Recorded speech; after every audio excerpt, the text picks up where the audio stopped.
Des rivières polluées, c'est le prix de la croissance économique chinoise.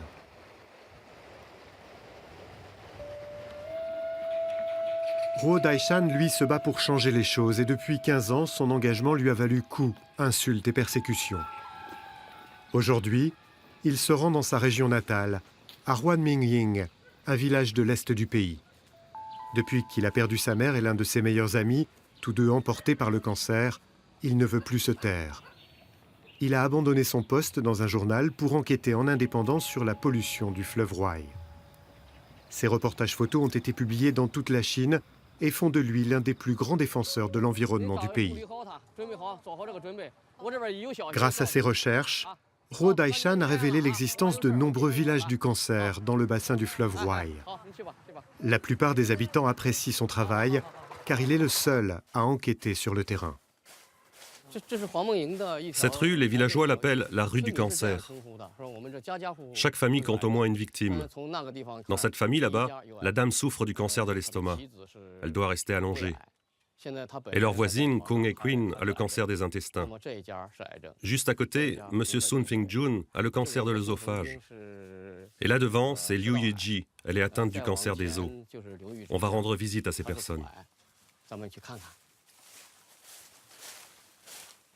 Bonjour, il y a quelqu'un? Bonjour. Sun Fing-jun a un cancer de l'œsophage. Comment vas-tu? J'ai mal partout. Tu es maigre. Tu as l'air très affaibli.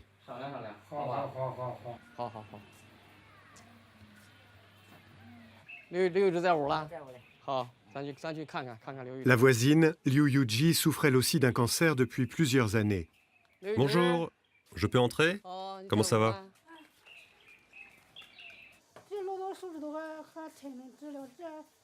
Quand je bois, j'ai des éruptions cutanées et je garde dans la bouche un arrière-goût amer. Je ne peux plus manger et je n'ai pas de force pour marcher. Et puis je suis couverte de boutons. Je me sens extrêmement faible. Depuis que je suis malade, tout mon corps me fait mal. J'ai les os et les articulations enflées.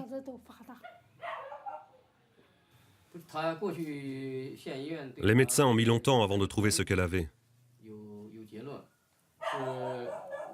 C'est dans une clinique en ville qu'ils ont finalement diagnostiqué le cancer des os.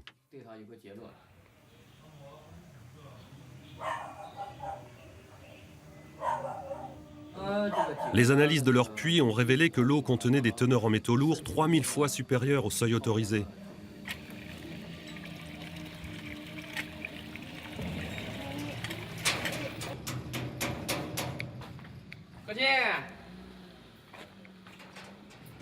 Les voisins, Ruo les connaît bien aussi.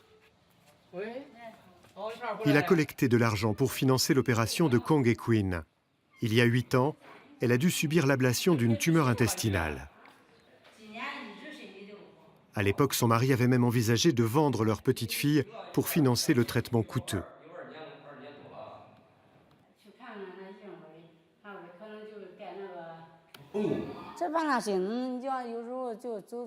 Parfois, je peux à peine me déplacer. La douleur m'empêche de bouger. Dans ces moments-là, j'aimerais mourir pour échapper à la souffrance.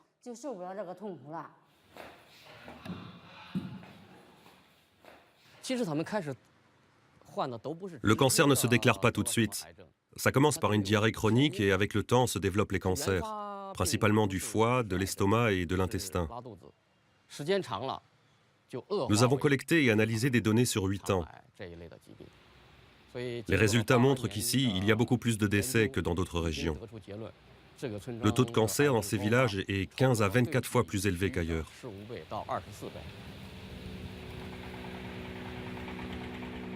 Le canal d'irrigation du village est un cocktail de polluants nauséabonds. La vase contient des métaux lourds et de nombreux composés chimiques cancérigènes. Depuis des dizaines d'années, les champs sont arrosés d'eau toxique qui a infiltré la nappe phréatique et a contaminé les puits.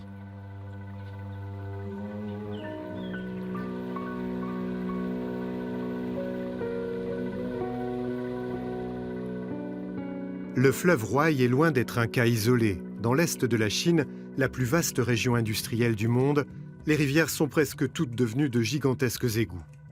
À l'heure actuelle, les innombrables usines déversent des milliers de tonnes de substances toxiques dans les eaux fluviales du pays. Malgré les nouvelles lois élaborées par Pékin, les gouvernements provinciaux sanctionnent rarement les industries textiles et chimiques. Les autorités locales et les entreprises n'ont qu'une idée en tête, le profit immédiat.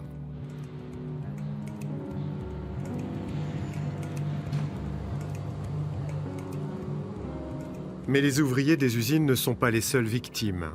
Les habitants des bassins fluviaux subissent également les effets de la pollution.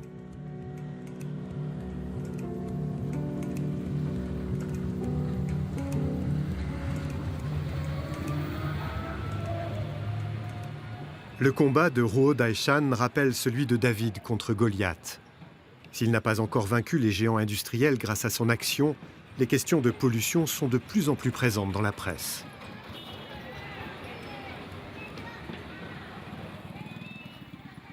À Senqiu, sa ville natale, il a créé un centre pour le sauvetage du fleuve Huai où se rassemblent des militants déterminés. Depuis plus de 10 ans, Ruo dénonce la situation alarmante du bassin fluvial.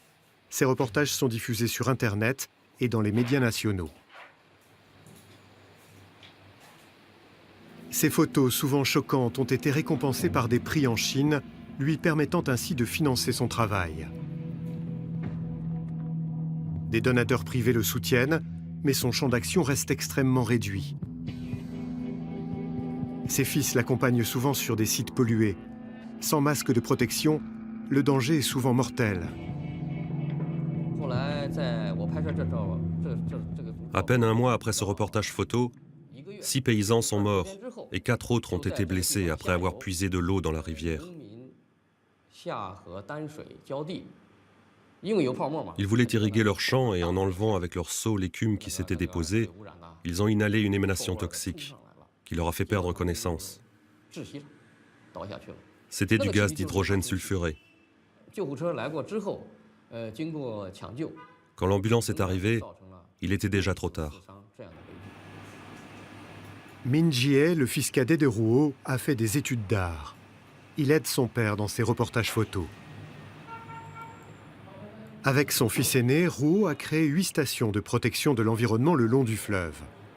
Des volontaires locaux surveillent le cours d'eau en parapente et signalent l'apparition de foyers de pollution. Lorsqu'ils détectent un nouveau cas, Ruo appelle le ministère de l'Environnement à Pékin, car les autorités locales ne réagissent qu'à la pression des instances supérieures. Parfois, la situation s'améliore. Mais quelques mois plus tard, c'est comme si rien n'avait changé.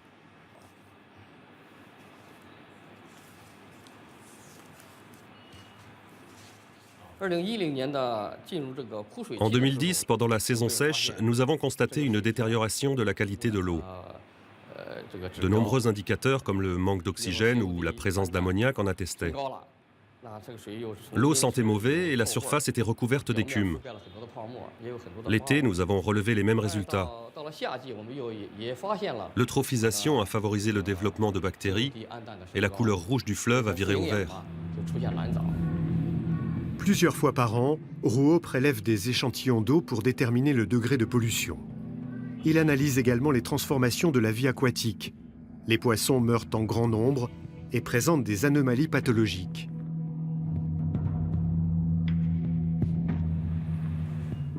L'engagement de son père a inspiré un portrait à Min Jie, qui lui a offert pour son anniversaire.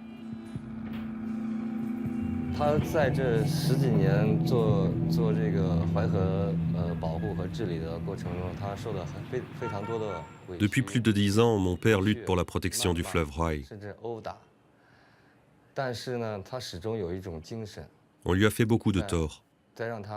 Il a subi mépris, diffamation et même coups et blessures.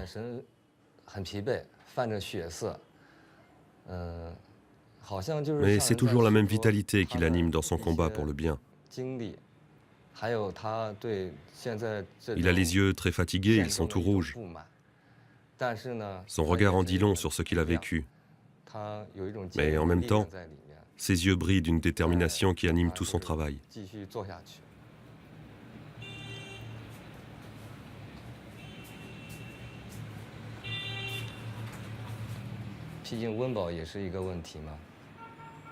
Notre engagement militant ne nous procure qu'un revenu très faible. Et d'une année sur l'autre, nous ne sommes pas sûrs d'obtenir des financements. C'est pourquoi, si nous continuons ces actions aux côtés de notre père, nous n'aurons peut-être pas d'avenir.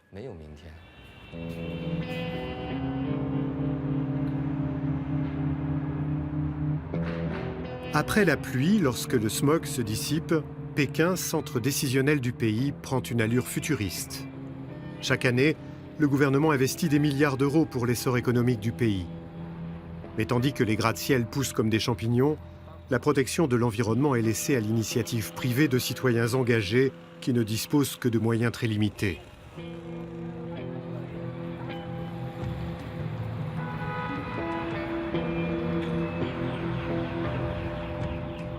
C'est dans l'un de ces immeubles de bureaux que le siège chinois de Greenpeace s'est discrètement installé. Le groupe de 60 activistes enquête sur les foyers de pollution et organise des actions dans tout le pays. Ils sont les pionniers chinois de ce mouvement écologiste qui n'en est qu'à ses balbutiements.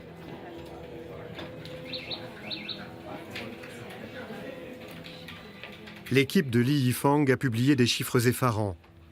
320 millions de personnes en Chine n'ont pas accès à l'eau potable et 190 millions de Chinois consomment de l'eau polluée par des produits chimiques dangereux.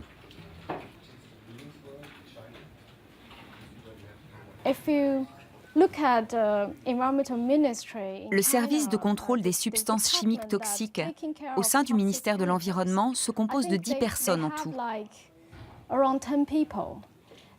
C'est comme si un bébé devait contrôler un géant. C'est insuffisant. Jusqu'à présent, le gouvernement a sous-estimé le problème. C'est pourquoi nous effectuons des analyses d'eau et recueillons les données. Il n'y a pas de prescription juridique et les autorités locales ne procèdent à aucun test. Nous le faisons à leur place et leur montrons la gravité de la situation.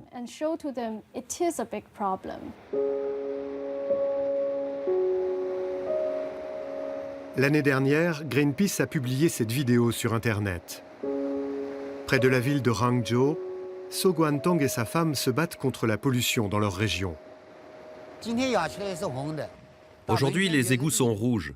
Et demain, ils seront peut-être verts. Puis le rouge revient.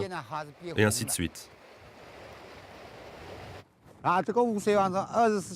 Des produits toxiques se déversent dans l'eau 24 heures sur 24. La situation est dramatique pour nous autres riverains. Avec les crues, les égouts pénètrent dans notre système d'eau potable.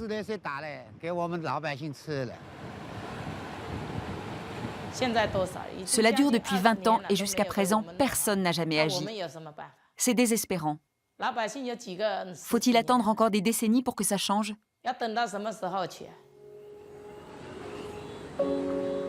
Dans le bassin du fleuve Qiantang, des dizaines de milliers d'habitants sont concernés par la pollution de l'eau.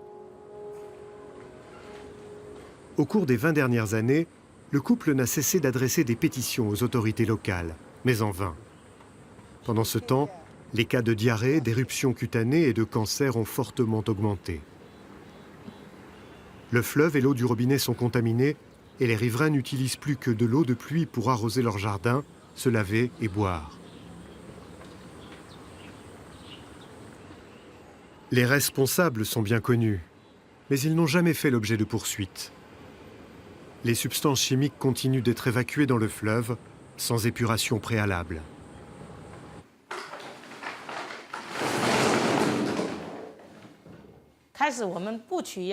Au début, nous ne faisions ni prélèvement ni photo.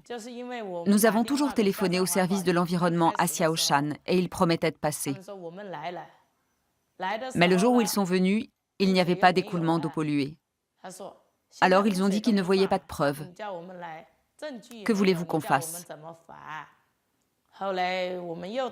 Puis nous avons commencé à prélever des échantillons d'eau. Nous avons rappelé le service de l'environnement, mais on nous a répondu que nos preuves ne valaient rien. Finalement, nous avons pris des photos pendant nos prélèvements, lorsque l'eau du fleuve était rouge. Mais ils nous ont dit qu'il n'y avait rien à faire contre la couleur. Elle ne pouvait pas être filtrée. Que voulez-vous qu'on dise encore? Ils ont toujours une excuse.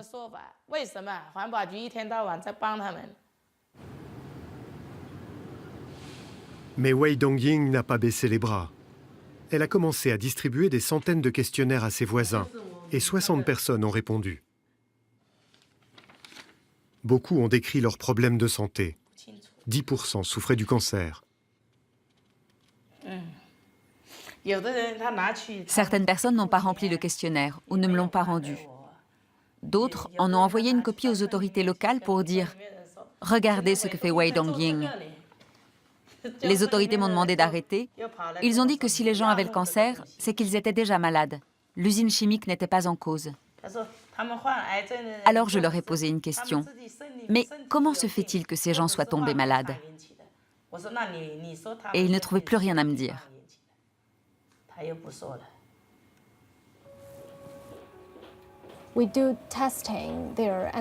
Nos analyses d'eau à cet endroit ont révélé la présence de substances chimiques cancérigènes et de perturbateurs endocriniens. Quand nous avons publié ce rapport l'année dernière, la réaction du gouvernement provincial a été plus positive que ce que nous avions imaginé. Nous pensions qu'il serait en colère et contesterait les résultats. Mais au lieu de cela, il a reconnu le problème des substances toxiques. Et c'était une première. Au cours des 3 dernières années, les actions de Greenpeace ont fait l'objet de 10 000 articles de presse en Chine. La volonté d'informer sur les problèmes environnementaux commence à s'imposer. Greenpeace se sert aussi du réseau social Weibo, un équivalent de Twitter.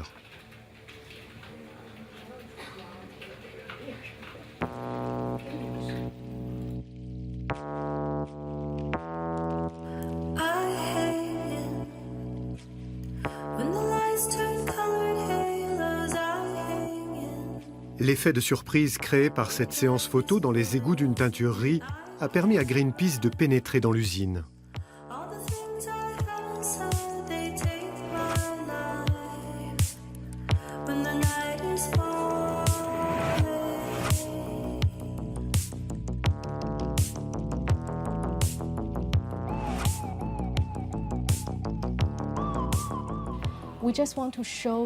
Nous avons voulu montrer que l'industrie de la mode n'était pas uniquement glamour.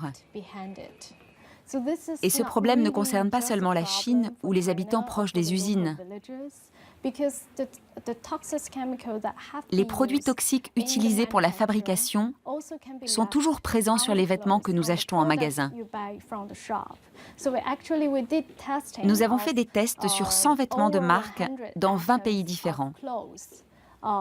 Les résultats ont montré que les substances toxiques présentes dans les égouts le sont aussi sur les vêtements. Ce qui se passe ici touche donc également les consommateurs en France et en Allemagne.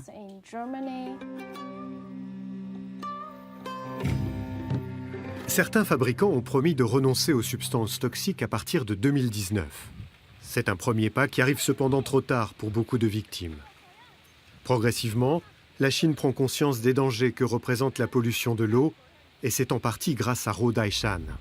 Jusqu'à présent, il s'est déjà rendu dans 400 villages du bassin du Ruai pour avertir l'opinion des problèmes environnementaux.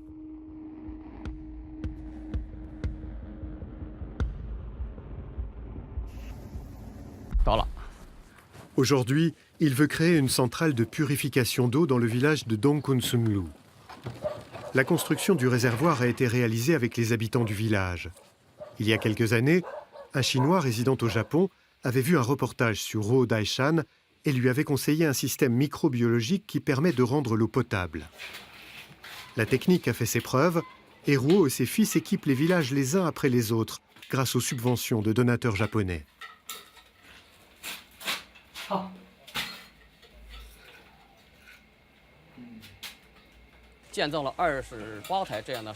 Ces dernières années, nous avons mis en place 28 installations d'eau potable qui profitent à 10 000 personnes.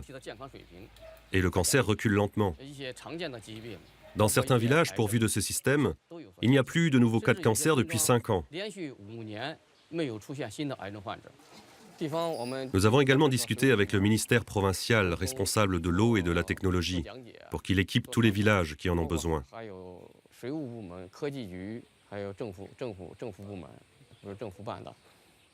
Mais malheureusement, ça n'a rien donné. Ruo et ses fils continuent d'espérer qu'un jour, leur solution sera adoptée à grande échelle.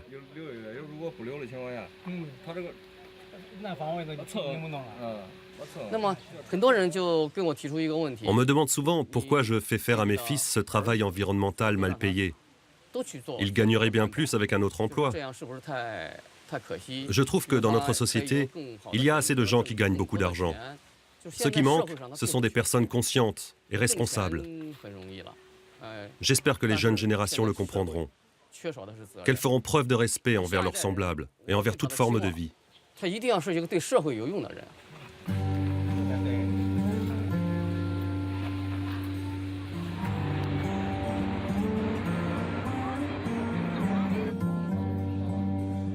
À Pékin, le célèbre blogueur chinois Ding Fei et ses jeunes collègues activistes luttent eux aussi pour la préservation de l'environnement. Ding Fei est journaliste et décrit les difficultés sociales en Chine. Il est le fondateur d'une organisation qui finance des cantines scolaires à la campagne. Il a récemment lancé le projet de l'eau potable pour les écoliers et s'inspire du militantisme de Ruo Daishan.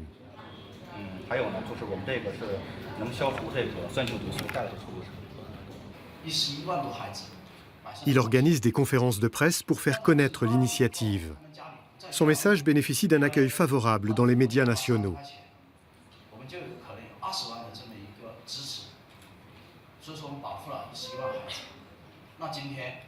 Ding Fei veut collaborer avec Ruo Daishan, apprendre de ses expériences et essayer d'obtenir enfin des subventions publiques pour améliorer la qualité de l'eau.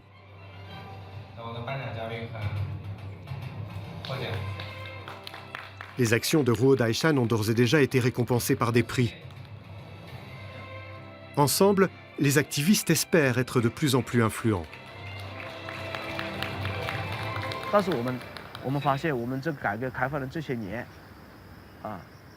Depuis l'introduction des réformes économiques, nous ne cessons de ravager la nature.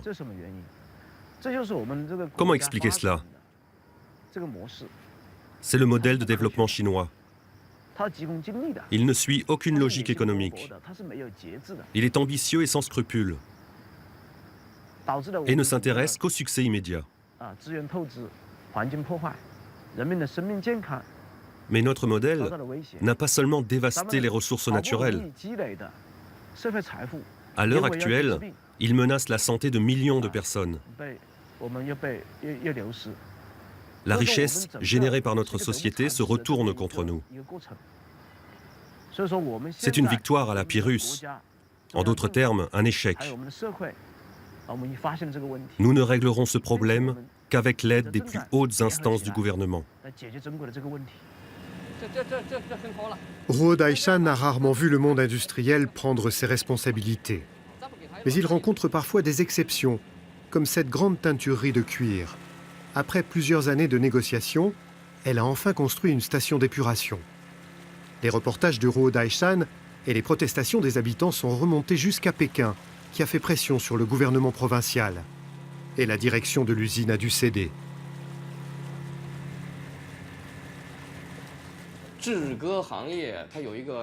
Dans le traitement du cuir, on trouve des composés de chrome et des métaux lourds en très grande quantité. Avant, ces agents hautement toxiques étaient directement évacués dans le fleuve. Aujourd'hui, ils passent par une station d'épuration conçue en partenariat avec l'université du Henan. D'autres usines pourraient également faire traiter leurs eaux usées ici, mais les autorités locales n'ont pas encore donné leur autorisation.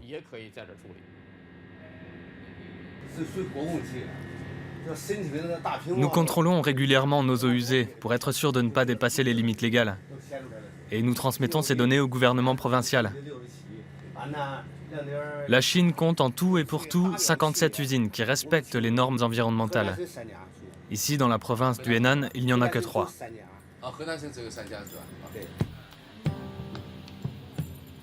57 usines exemplaires sur les centaines de milliers qui continuent de polluer les cours d'eau chinois.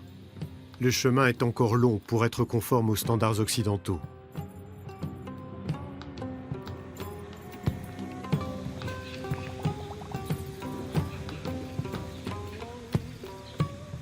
Ho Daishan sait que si l'État n'impose pas des contrôles plus stricts et de lourdes sanctions, son combat restera limité.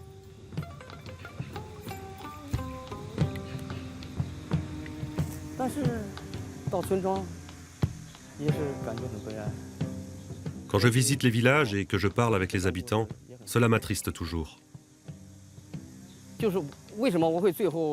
C'est ce qui m'a poussé à vouloir changer les choses et améliorer la situation. Je ne veux pas mourir sans avoir entrepris quelque chose. Et j'espère bien réussir dans ma croisade. Paris gagné. Pour la première fois depuis 15 ans, une commission d'État va se pencher sur son projet d'eau potable. Une rencontre avec les villageois est même prévue.